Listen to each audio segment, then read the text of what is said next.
Mapagpalang umaga po sa ating lahat. Welcome na ulit sa ating daily morning devotional. Mababasa pa rin natin ang ating pag-aaralan sa salita ng Panginoon sa In Heavenly Places.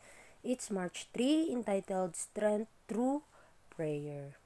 Sa ating key text sa Psalms 95 verse 6, "O come, let us worship and bow down. Let us kneel before the Lord, our Maker." So tayo ay magsilapit sa Panginoon, atin siyang purihin at lumuhod po tayo sa Kanya na siyang ating manlalalang. Christ has given His disciples assurance that special seasons for devotion are necessary. Prayer went before and sanctified every act of His ministry. The night seasons of prayer, which the Savior spent in the mountain or in the desert, were essential to prepare Him for the trials He must meet in the days to follow. So, si Kristo ay nagbigay sa kanyang mga disipulo ng assurance, ng special na devotion na ito'y kinakailangan, na ang panalangin ay talagang magpapabanal sa gawa sa kanyang ministeryo. Sa gabing ito, o sa gabing iyon, ng kanyang panalangin, ang ating tagapagligtas ay nag-spend ng time doon sa bundok, na sa wilderness, na kung saan ay inihanda niya ang kanyang sarili para sa mga pagsubok na kanyang mararanasan dito sa mundo. He felt the need of the refreshing and invigorating of soul and body, that he might meet the temptations of Satan, and those who are striving to live his life will feel the same need.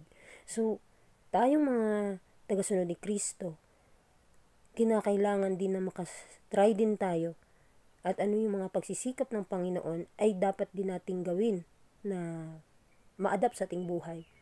At tayo ay makaka-feel ng o kinakailangan natin na makafeel ng pangangailangan sa ating Panginoon upang ma-refresh ang ating kaluluwa at ang ating katawan at mabago ito sa mga pagsubok man na dumating sa ating buhay, mga tukso ng kaaway. Tayo ay pinapatibay ng ating Panginoon kung tayo ay nagsusumikap na mabuhay sa kanyang sa pamamagitan ni Kristo, at kung tayo ay gagawa ng mga bagay ng kanyang gagawa ng mga bagay na naayon sa kanyang banal na kalooban, makaka-feel din tayo sa ganitong pangangailangan.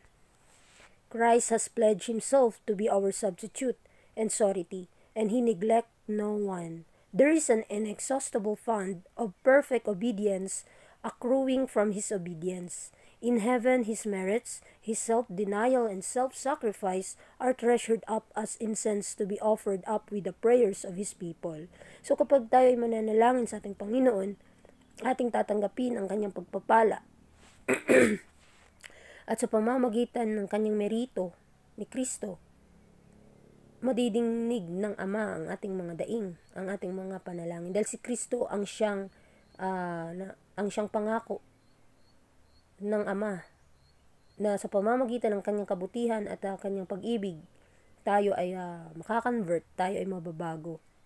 Dahil siya ang hindi nauubusan ng supply ng biyaya, supply ng kapangyarihan upang tayo ay maperpekto sa pamamagitan ng ating pagsunod na may mapagpakumbabang puso sa kanyang kalooban.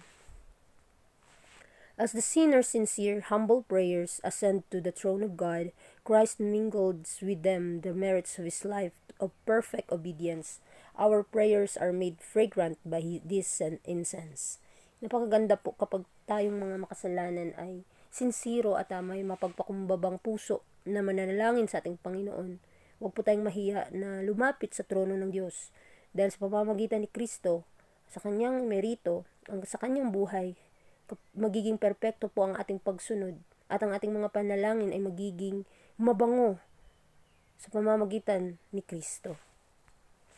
Let all remember that the mysteries of God's kingdom cannot be learned by reasoning.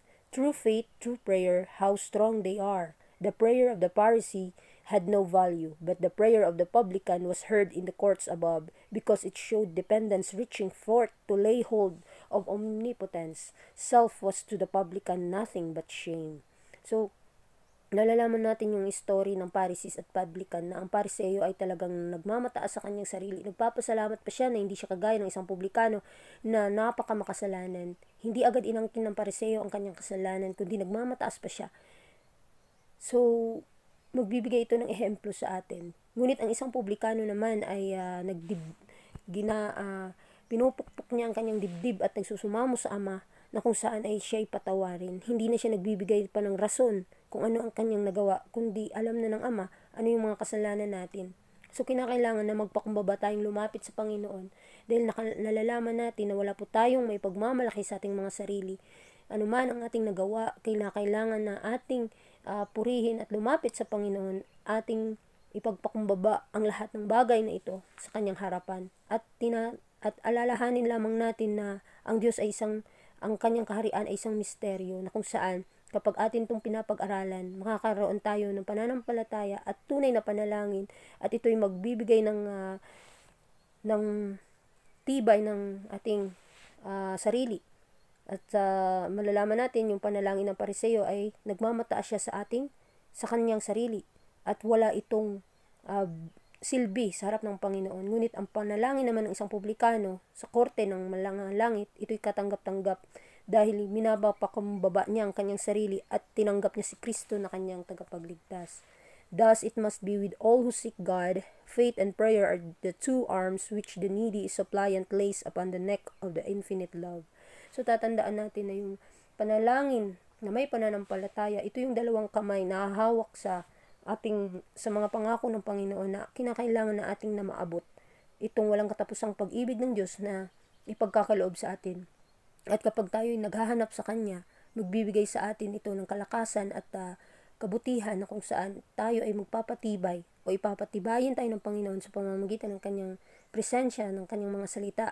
Ito din yung magpapabanal sa atin. We speak with Jesus Christ as we walk by the way, and He says, I am at thy right hand. We may walk in daily companionship with Christ. When we breathe out our desire, it may be inaudible to any human ear, but the word cannot die away into silence, nor can it be lost, though the activities of business are going on. So, kapag ating sinasalita si Kristo, ang kanyang kabutihan sa atin, at nilalakaran ang kanyang mga prinsipyo, ang kanyang katotohanan, tayo ay nasa tamang landas, tayo ay humahawak sa katotohanan, at kinakailangan araw-araw ay may komunikasyon tayo sa Panginoon, at sa bawat hininga natin, maghahangad tayo na mapabanal siya sa ating mga puso, mapabanal tayo sa kanyang mga salita, at sa ating mga gawa at sa ating mga salita ay magiging katanggap-tanggap, magbibigay kapurihan sa kanyang banal na pangalan. Dahil sa bawat aktibidades o gawain na ating ginagawa sa ating mga business, kinakailangan na maipakita natin si Kristo sa ating mga buhay at gamitin ang ating mga pagpapala upang maipalaganap sa ating buhay ang katotohanan. Nothing can drown the soul's desire. It rises above the din of the street, above the noise of machinery, to the heavenly courts.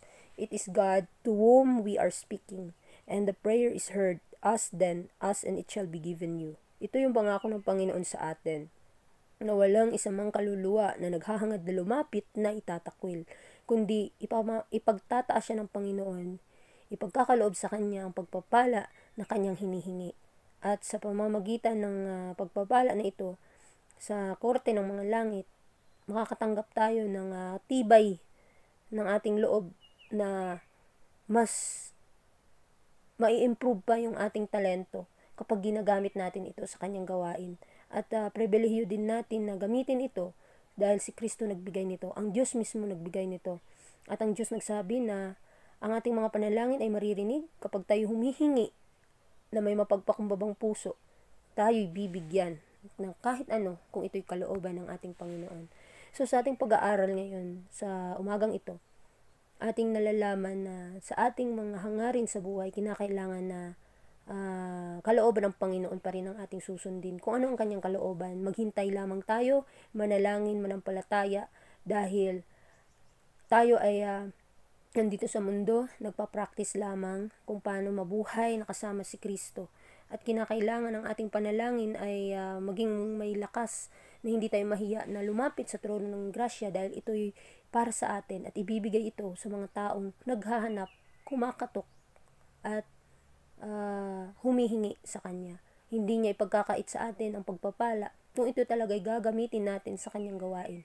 Muli, maraming salamat sa inyong pakikinig and God bless sa ating lahat.